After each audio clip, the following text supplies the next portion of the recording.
À Wimbenou comme Moïse, le sage a toujours dit que la souffrance est une école de sagesse.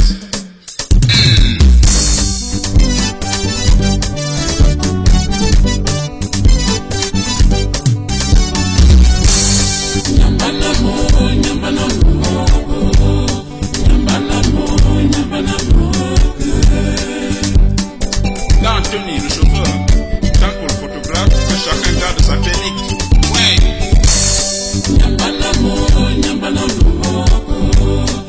Ce minerai est aussi utilisé dans l'aéronautique, dans la construction des avions et dans la technologie spatiale avec la fabrication de fusées, mais aussi dans l'industrie de l'armement, puisque le coltan permet de percer n'importe quel blindage, quelle que soit sa nature et son épaisseur. Nous pouvons dire que ces 150 dernières années, chaque fois que le marché international a exprimé une demande pressante pour une certaine matière première, l'ivoire à l'ère victorienne, le caoutchouc après l'invention des gonflables, le cuivre lors de la forte expansion industrielle et militaire, l'uranium durant la guerre froide, le courant alternatif pendant la crise pétrolière des années 70, le coltan à l'ère de l'électronique et de l'informatique, le Congo s'est avéré disposer de gigantesques réserves de la marchandise convoitée. Il a pu aisément répondre à la demande. Aucun pays au monde n'a eu autant de chances que le Congo de disposer d'autant d'atouts à chaque mutation industrielle et technologique. Et on se serait attendu que les Congolais soient les premiers bénéficiaires de telles coïncidences historiques. Malheureusement, ce n'est pas le cas. Il s'est avéré que ces richesses représentent la grande malédiction des Congolais et du Congo, puisque, comme disent les anciens chez nous, ces minerais sont une plaie béante qui excite la convoitise et attire les mouches du monde entier qui nous arrachent la chair. Depuis 1996, les larmes et le sang des Congolais coulent sans discontinuer dans une longue guerre d'agression que rien ni personne ne veut arrêter. Pourquoi? Pourquoi cette guerre la plus atroce du XXIe siècle, qui dure depuis bientôt 20 ans, n'intéresse-t-elle pas les médias? Pourquoi est-elle recouverte par le silence?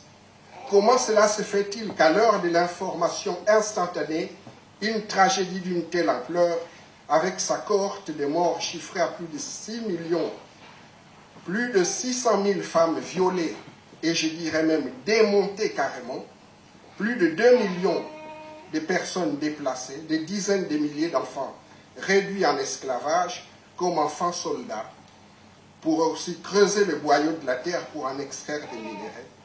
Et cette guerre-là ne peut émouvoir la communauté dite internationale. Qui sont les orchestrateurs, les acteurs, les exécutants d'un crime aussi horrible? Quels en sont les enjeux géopolitiques, géostratégiques et économiques qui soutiennent un tel drame humain? Ce sont là des questions auxquelles vont tenter de répondre nos trois invités, Patrick Mbeko, Pierre Payan et Charles Onana, que je remercie d'ores et déjà. Pour m'avoir écouté, je vous remercie.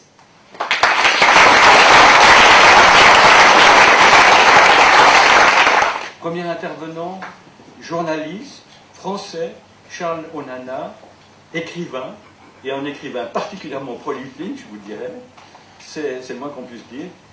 Charles Onana ne se laisse pas impressionner par les idées dominantes. Vous voyez, en 2002, c'était les secrets du génocide rwandais, enquête sur les mystères d'un président.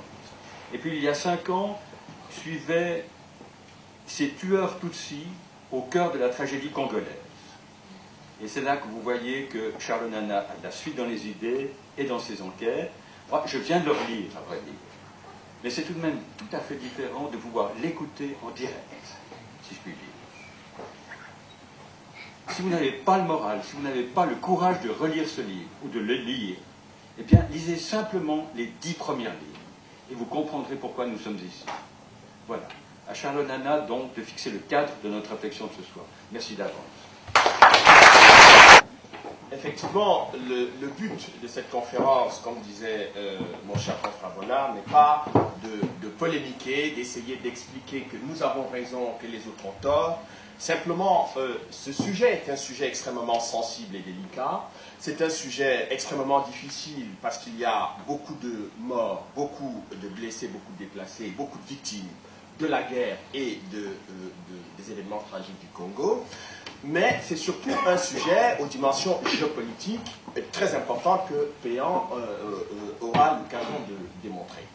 Mais ce qui m'a intéressé, c'est qu'après avoir publié une série d'ouvrages sur ce sujet, je me suis rendu compte qu'il y avait des groupes qui tenaient absolument à entretenir la confusion, la polémique et un débat sans fin, de manière à ce que tout le monde estime que ce débat est extrêmement complexe. C'est vrai qu'il est complexe, mais ce n'est pas parce qu'un débat est complexe qu'il est incompréhensible.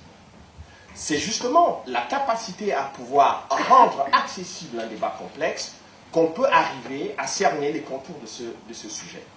Et je me suis livré à un exercice extrêmement simple, très difficile, mais extrêmement simple là, au final. C'était de ne pas prendre en compte les positions politiques ou les réflexions politiques. On pourra faire des analyses politiques après. Mais ce qui m'intéressait, c'était, à un moment donné, d'essayer de comprendre comment la prise de contrôle du Congo va s'effectuer sur le plan strictement militaire. Et comment les déplacements de population vont se faire à partir de la guerre, et aussi comment les organisations non gouvernementales qui sont sur le terrain, comment elles réagissent face à la tragédie. Et on va se rendre compte que dès 1994, les choses ne sont pas aussi compliquées qu'on le pense, mais elles vont le devenir au fur et à mesure qu'on va mêler la vérité au mensonge. Parce que la meilleure façon de manipuler l'opinion, c'est de prendre une part de vérité et une part de mensonge. Et quand on met une part de vérité et une part de mensonge ensemble, il devient très difficile de discerner exactement ce qui relève de la vérité et ce qui relève du mensonge.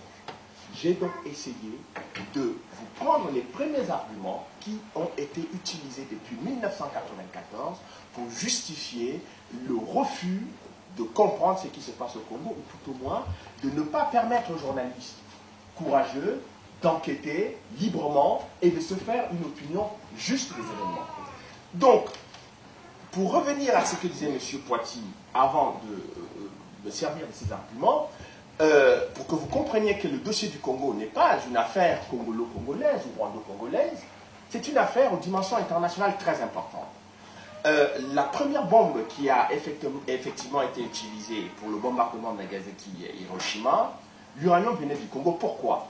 Parce que lorsque Hitler avait décidé de mettre en place la bombe atomique, il y avait en Allemagne un certain nombre de savants qui s'étaient regroupés au sein de l'Institut Kaiser Wilhelm, qui étaient déterminés à tout faire pour que l'Allemagne puisse détenir la bombe atomique afin de faire basculer complètement la guerre au profit de l'Allemagne.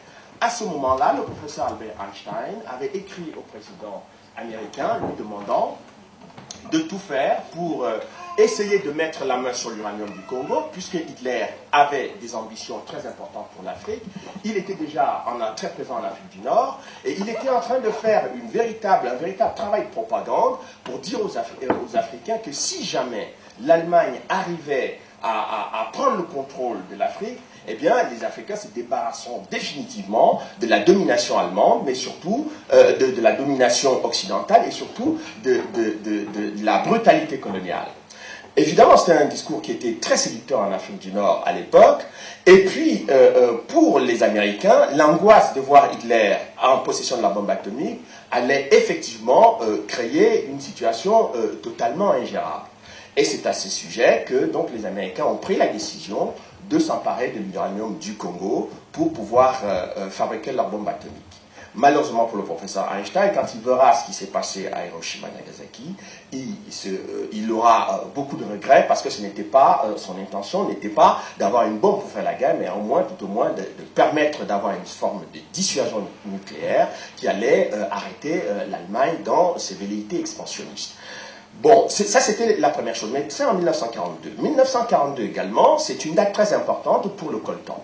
Aujourd'hui, tout le monde découvre le coltan, mais dès 1942, le coltan est déjà un produit identifié par les services de renseignement américains et surtout par l'armée américaine. Et à l'époque, le coltan est considéré par le département d'État comme un produit de sécurité nationale. C'est-à-dire que lorsque les Américains vont identifier la présence du coltan au Congo, le Congo va devenir pour eux véritablement un territoire très important.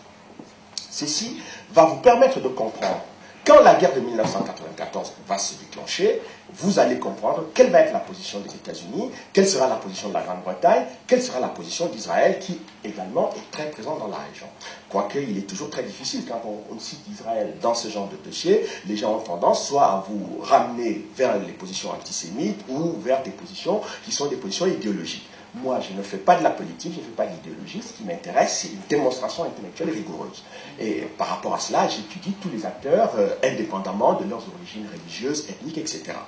Donc, dès 1994, donc, il y a l'attentat, ce qu'on appelle l'attentat du 6 avril, qui déclenche tous les événements. C'est-à-dire que sans la compréhension de cet attentat, donc 20 ans après, la justice internationale a du mal à faire la vérité sur les auteurs de l'attentat, mais dès 1994, le 6 avril, eh bien, un attentat tue 2 chefs d'État. Le président du Rwanda, Juvenal Habyarimana, et son homologue burundais qui rentre d'une conférence dite de la paix de Dar es Salaam.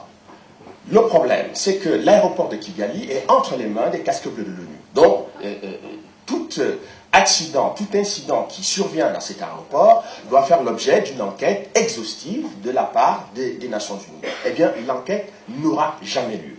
Le commandant de la force de l'ONU, le général Dallaire, qui est présent sur le terrain, disparaît pendant près de 2 heures, ce que m'a dit effectivement Jacques-Roger Bobo, le représentant spécial du secrétaire général, son patron, qui cherche le général Dallaire pendant 2 heures. Il n'arrive pas à l'avoir au téléphone. Où est passé le général Dallaire? Il se trouve que le général Dallaire lui-même a infiniment de sympathie pour le FPR, dirigé par l'actuel président du Rwanda, M. Paul Kagame. Il ne s'en cache pas dans les livres qu'il va écrire par la suite.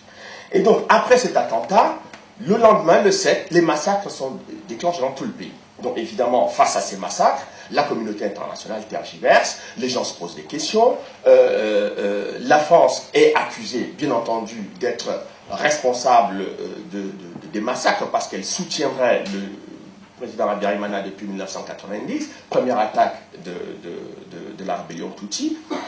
Et évidemment, ces attaques contre la France vont prospérer pour une raison très simple, c'est que la France est en face des États-Unis, de la Grande-Bretagne et d'Israël dans cette histoire. Bon, et étant donné que la France soutient, la France d'ailleurs je pense, le seul pays à ce moment-là qui affiche ouvertement son soutien au président Habyarimana. Et pourquoi soutien au président Habyarimana? Parce que le président Habyarimana est un francophone, parce que le président Mitterrand a rencontré le président Habyarimana dès son arrivée au pouvoir, à la demande du président Félix Houphouët-Boigny, qui était très respecté, très connu en France. Et donc, le président Houphouët-Boigny a dit au président Mitterrand que M. Habyarimana était quelqu'un de bien. Donc, évidemment, Mitterrand lui-même aura l'occasion de l'expérimenter.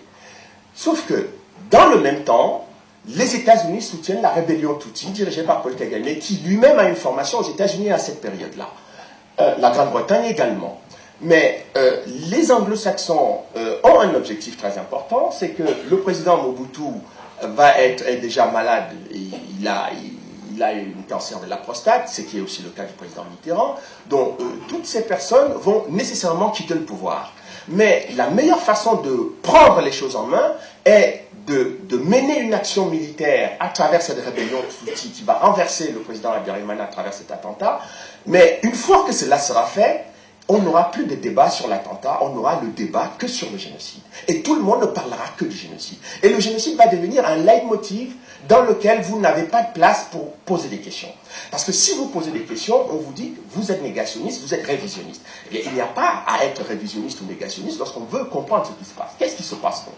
Il se passe qu'on va assister à une série d'arguments parce que moi, je vais essayer de prendre les choses à l'envers. Ces arguments sont les arguments qui sont utilisés par le gouvernement rwandais. Le président Kagame, l'armée patriotique rwandaise, le Front patriotique rwandais, donc qui vont dire que eh bien,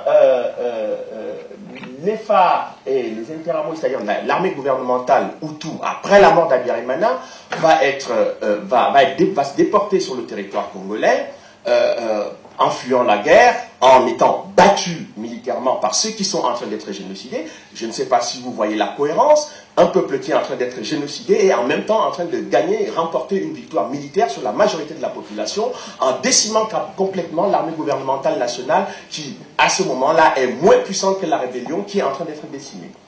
Et donc, évidemment, toutes ces populations se déversent au Congo, et lorsqu'elles se déversent au Congo, l'argument central du président Kagame et de ses troupes sera de dire que les Interahamwe et les forces armées gouvernementales rwandaises qui sont au Congo, tant que ces forces-là sont à l'est du Congo, elles menacent la sécurité du Rwanda.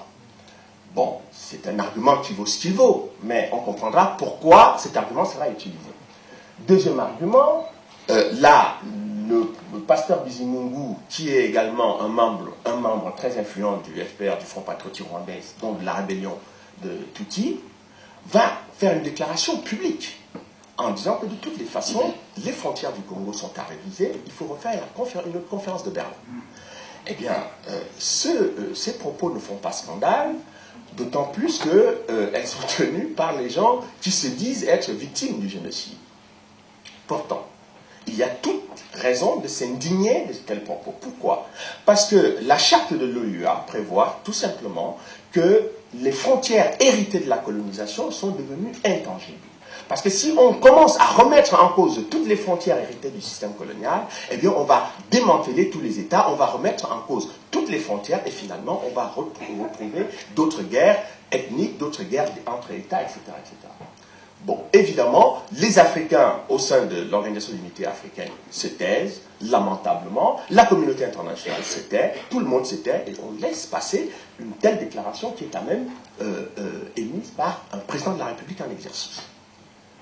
Troisième argument, c'est que la communauté Tutsi, donc, qui historiquement est arrivée au Rwanda du fait de la guerre interne au Rwanda, donc ils ont fui la guerre dans leur pays, ils sont déportés à l'est du Congo. Ces gens qui se retrouvent donc à l'est du Congo pendant des années, eh bien, vont devenir, alors qu'ils ont été bien accueillis par les Congolais, beaucoup de leurs enfants ont obtenu des bourses du gouvernement congolais, parfois au détriment des Congolais méritants, eh bien, les qualités d'accueil qui ont été réservées à ces populations, eh bien, vont être dénoncées par le même groupe qui va dire que ce groupe se sent en insécurité au Congo. Dernier argument, c'est que dans la fuite des événements de 1994, il y a des Tutsis qui ont fui, mais il y a des Hutus qui ont fui massivement, parce que les Hutus constituent à peu près 80% de la population à l'époque. Eh bien, le gouvernement rwandais dit maintenant que, eh bien, ces Hutus qui sont les FDLR, qui sont en fait un résidu des forces gouvernementales qui se trouvent à l'est du Congo, menacent également la sécurité du Rwanda. La communauté internationale ne dit rien, il n'y a pas d'indignation sur de tels propos, il n'y a pas d'enquête pour savoir exactement ce qui se fait, mais sur le terrain, eh bien, les Nations Unies les forces et casques bleus des Nations Unies vont faire des enquêtes, vont constater que ce sont des troupes de M. Paul Kagame qui rentrent régulièrement sur le territoire rwandais, qui pillent les minerais du Congo, mais tout cela est constamment mis sur la présence des Hutus, des Interahamwe à l'est du Congo. Regardons donc la réalité strictement militaire. Alors, dès 1990, que se passe-t-il? Le Rwanda a décidé de renverser le régime du président Habyarimana. Et le Rwanda puise son soutien militaire en Ouganda, qui se trouve dans le nord. Et lorsque le Rwanda va mener ses incursions, la première action va être stoppée avec l'aide et le soutien militaire de la France et du Congo-Zaïre.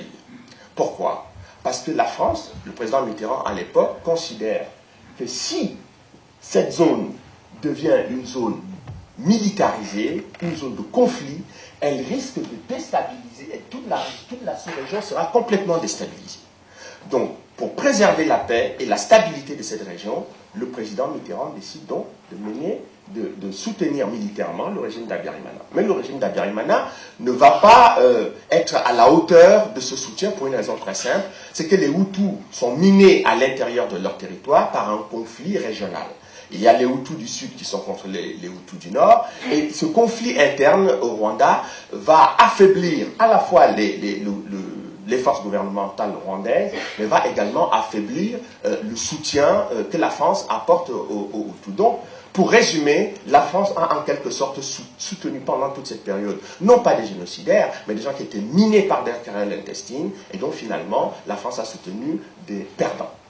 Entre-temps, l'Ouganda, qui aide le FPR à attaquer, est soutenu militairement par les conseillers militaires américains, par des conseillers militaires britanniques, etc., mais de la façon la plus discrète possible.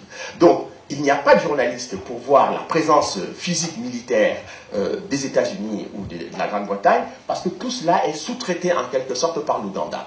Donc, un travail d'intelligence remarquable qui est fait par les Américains et les Britanniques fera donc que les Français, eux, seront exposés, mais les Américains et les Britanniques ne seront jamais exposés. Donc, entre 1994 et 1994, toutes ces incursions vont se faire, et vous allez constater, par exemple, que le Rwanda, les troupes de Paul Kagame vont rentrer à l'intérieur du territoire à partir du nord, donc vont prendre l'est du pays, vont rentrer jusqu'au sud pour pousser progressivement les populations vers l'est du Congo. Alors, cette carte, donc, en plein massacre, donc, juin 1994, lorsque le président Mitterrand, agacé par le fait que l'ensemble de la communauté internationale ne réagit pas, parce que on ne dit jamais, c'est que entre le 6 avril 1994, l'avion est abattu, jusqu'au mois de juin, il n'y a pas le secrétaire général de l'ONU, M. Boutros-Ghali, demande le renforcement de la MINUR, c'est-à-dire les troupes des casques bleus qui sont sur place, pour empêcher les massacres. Les États-Unis freinent, tout le monde freine, au Conseil de sécurité, il n'y a pas de décision. C'est ainsi que donc la France décide au mois de juin d'obtenir une résolution des Nations Unies pour intervenir militairement et empêcher les massacres. Donc, on ne veut pas qu'on ait ces débats-là. Pourquoi au sein du Conseil de sécurité, pendant 2 mois, on tergiverse, on refuse de renforcer la MINUR, on veut tout simplement porter une accusation comme ça assez facile pour dire que les Français ont soutenu les génocidaires, parce que, évidemment, l'idée du génocide est déjà l'idée centrale qu'on veut faire passer. Donc, les troupes françaises se retrouvent donc obligées d'installer leur base militaire, un poste de commandement à Goma, pour essayer de travailler. Parce que pendant toute cette période, eh bien, le flux des populations ne fait que se diriger vers le Congo. Alors, ceci commence à devenir intéressant, parce que ce qu'on avait appelé la zone humanitaire sûre, qui va donc se trouver à l'ouest du Rwanda, donc c'est-à-dire à la frontière entre le Congo et le Rwanda, vise tout simplement à contenir le flux massif des populations, donc à créer une zone dans laquelle les troupes françaises peuvent essayer de protéger le peu de population qui vient échouer complètement sur cette frontière. Et ces populations qui sont, je le rappelle, la majorité de la population, les 80% de la population Hutu, se retrouvent, si vous voulez, comprimées dans cette zone humanitaire sûre. Donc, avec une seule possibilité, c'est soit de sortir du côté de Goma, soit de sortir du côté de Bukavu. Ils n'ont pas d'autre possibilité, parce que quand vous avez vu la première carte, quand vous voyez l'incursion du Rwanda en profondeur jusque dans le sud, c'est d'amener les populations à se déplacer uniquement vers l'est. Parce que si ce projet ou la stratégie militaire du FPR était simplement une stratégie de guerre générale totale, les incursions auraient pu se faire dans toutes les directions et les populations auraient pu fuir également dans toutes les directions. Mais là, on a comme l'impression les populations sont progressivement poussées de l'autre côté. Alors là, on commence à avoir une carte vraiment très intéressante, parce que on voit là où se trouvent tous les camps, où se trouvent les Hutus et les Tutsis. Et vous voyez que l'ensemble du territoire rwandais à l'est est déjà complètement sous le contrôle de l'armée patriotique rwandaise. Et donc, tout va se jouer de l'autre côté, au niveau de la frontière. Les camps des réfugiés, la fuite des des éléments de l'armée gouvernementale, les camps de Hutus, les regroupements de populations, tout se joue uniquement vers la frontière du Congo et du Rwanda, du côté de l'Est. Alors, ce qui est intéressant, c'est que, à la date du 29 août, vous avez un certain nombre d'éléments des troupes américaines, vous avez les éléments des troupes britanniques, vous avez les éléments des troupes canadiennes, que font ces éléments à ces endroits. Ce que je ne vous ai pas dit, c'est qu'au moment où l'opération turquoise est montée, les États-Unis refusent de participer à l'opération turquoise, qui est une opération, certes demandée par la France, mais qui est une opération multinationale, c'est-à-dire sous le commandement de l'ONU. C'est-à-dire que tous les États ont le droit de participer, quitte à faire à l'intérieur de ce dispositif un travail de renseignement au profit des X ou des Y, ou de jouer des coudes pour tirer la couverture de leur côté à l'intérieur d'un dispositif multinational, mais les Américains, les Britanniques ne vont pas participer. Les Britanniques vont participer, mais vous allez voir comment ils vont récupérer cette histoire. Donc, ils participent. Les Américains refusent de participer en disant que, bon, ils vont soutenir logistiquement la France dans cette opération humanitaire.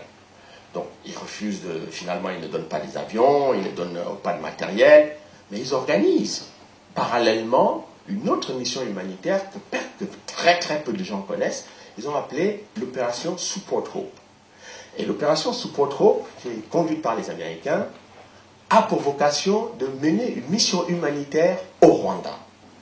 Le problème, c'est qu'il n'y a plus personne au Rwanda. Tout le monde est maintenant au Congo. L'ensemble des populations se trouve à l'est du Congo. Et donc, l'opération Support Hope, dont vous voyez très bien en haut avec le drapeau américain, va baser son poste de commandement. Un certain nombre de ces éléments vont se trouver à Goma.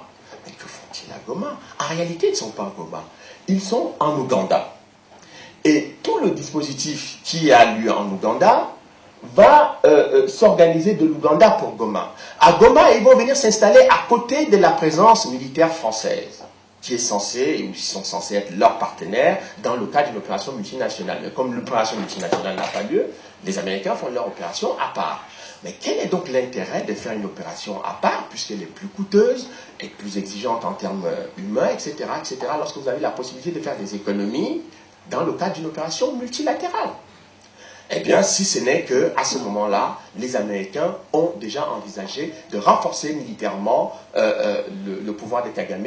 Et j'en apporte la démonstration à travers les documents d'archives du gouvernement américain, comment ils vont transformer effectivement l'opération Support Hope en une opération de soutien militaire avéré au gouvernement rwandais, au régime de Kigali, à la rébellion Tutsi, qui est en train de prendre la totalité du pouvoir au Rwanda. Et l'attaché militaire américain qui se trouve par exemple à Kinshasa à ce moment-là, demande lui-même d'être envoyé à Kigali pour renforcer la formation, etc. Et donc ils vont former les rebelles Tutsis, renforcer la position militaire, et tout va être consolidé pendant cette période.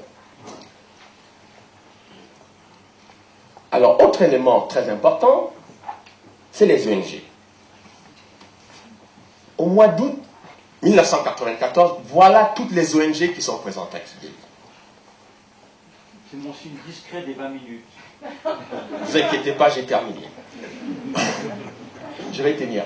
Alors, voilà toutes ces ONG qui sont à l'est du Congo, qui assistent à tout ce qui se passe, qui vivent la situation tragique et dramatique de la majorité de la population Hutu, et des Congolais de l'est du Congo, parce qu'au moment où toutes ces populations envahissent l'est du Congo, eh bien, les populations congolaises vont être, elles aussi, en situation d'insécurité totale, puisque les bombardements des camps de réfugiés vont avoir lieu par les troupes rebelles de Paul Kagame, et le silence va être total de toutes ces organisations humanitaires qui sont présentes sur le terrain, qui vont nous parler du génocide Tutsi, et personne pour nous parler de ce que vivent les Hutus et les Congolais à cette époque. Donc, on on a la possibilité de vérifier à travers toutes ces ONG si c'est vrai qu'elles étaient présentes à Kigali au mois de 1994. Cette carte est très importante également parce qu'au 9 août 1994, bien évidemment, je vous mets les éléments, les unités britanniques qui sont là, la gendarmerie zaïroise. Bon, alors les petites enveloppes, c'est la prise de contrôle militaire effective de la rébellion Tutsi, qui contrôle l'ensemble du territoire rwandais. Et vous voyez très bien qu'il y a une forte concentration militaire à l'est du pays. Ça, ce n'est pas de l'analyse politique. Moi, j'ai essayé de traquer la vérité à travers la stratégie militaire du FPR. Parce qu'elle est plus parlante que toutes sortes de blabla ou des discours politiciens qu'on fait. Donc, voici des gens qui ont été presque exterminés et qui contrôlent l'ensemble du territoire national. C'est-à-dire que ce sont des gens qui avaient la puissance de feu de pouvoir arrêter les massacres de leur propre groupe ethnique. Pourquoi ne l'ont-ils pas fait?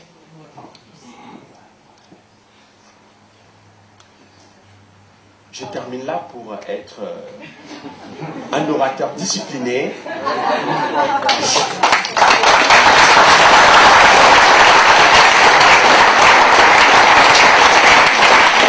Juste pour vous dire que ces éléments d'information, quand on vous tient un discours sur le génocide Tutsi, sur le fait que les événements du Rwanda sont comme la Shoah, ça me choque d'entendre de tels discours. Parce que les victimes de la Seconde Guerre mondiale seraient aussi elles-mêmes choquées de constater qu'on compare cet événement aux événements de 1994 au Rwanda. C'est une insulte à l'intelligence et surtout à la connaissance historique. Je vous remercie. C'est vrai parce que depuis plusieurs années, mon confrère Pierre Péan, qui est dans la salle, qui a été attaqué violemment par SOS Racisme à Paris parce qu'il avait osé faire intervenir un Tutsi qui était au-dessus de la mêlée des conflits ethniques au Rwanda et qui avait dit que, qui est quelqu'un qui était issu de la famille royale, donc qui avait dit que une partie de la royauté Tutsi a toujours formé de façon remarquable les populations Tutsi au Rwanda au mensonge. Pierre Péan a osé dire cela, c'est moi qui avais mis Pierre Péan en rapport avec Antoine Yetera à l'époque. Moi je l'ai écrit, Pierre Péan a été accusé de racisme. Je suis allé le défendre au procureur du procès en disant qu'il était effectivement victime de sa couleur de peau. Puisque moi j'ai écrit exactement la même chose, mais avec mon phénotype, je n'ai pas été attaqué. Donc probablement, malheureusement pour mon ami Péan, il n'avait pas le même phénotype que moi, donc c'était infiniment plus facile pour une association dite antiraciste d'attaquer un blanc parce qu'il a osé traiter des Tutsis de menteurs. Donc, moi j'ai traité également Paul Kagame et sa bande de menteurs et je n'ai toujours pas été attaqué, j'espère que je le serai. Alors, pour répondre à votre question, oui, j'ai donc fait un livre. Pourquoi? Un dernier livre, La France dans la terreur rwandaise, parce que je me suis rendu compte qu'il devenait choquant que le président Mitterrand soit attaqué avec une telle brutalité. Même le Parti socialiste en France a été incapable de défendre ce monsieur. L'armée française est attaquée, humiliée, pour avoir essayé d'aider des millions de populations, comme on venait de voir, mais puisque la France était du côté des perdants, puisque Mitterrand était du côté des perdants, puisque tout le monde a été, toutes ces personnes ont été du côté des perdants, alors on peut écrire l'histoire d'une certaine façon, les humilier. Ce n'est pas parce que la France a été une puissance coloniale que moi, j'oublie que quand je fais de l'analyse, je ne mets pas mes sentiments, je regarde si les faits sont avérés ou pas. Quand ils ne sont pas avérés, eh bien je déclare qu'ils ne sont pas avérés et tout ce qui a été dit contre Mitterrand et l'armée française est faux et j'attends la démonstration pour l'appui.